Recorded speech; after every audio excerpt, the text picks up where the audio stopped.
Hi, this is Tracy with DIY or Bust. I just want to give you guys an update on what my progress is so far with a cabin on the inside.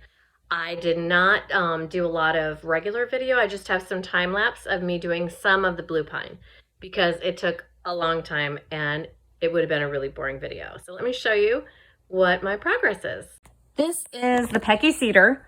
That is my accent wall. And then the rest of this is blue pine.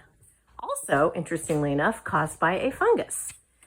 So it's got this really pretty blue-gray color, and it's shiplap, and I'm just going to paint it in this section of the house.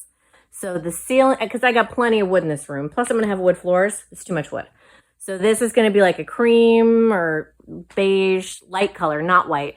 And I've used it instead of drywall for two reasons. Number one, it looks really cute. It's definitely that cabin aesthetic, and also I'm not very good at drywall. I will be doing gypsum board here, the purple waterproof stuff for my kitchen.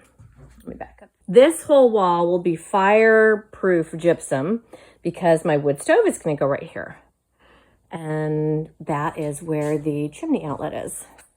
Going into the addition, you see I've got the closet all done on the inside and the out.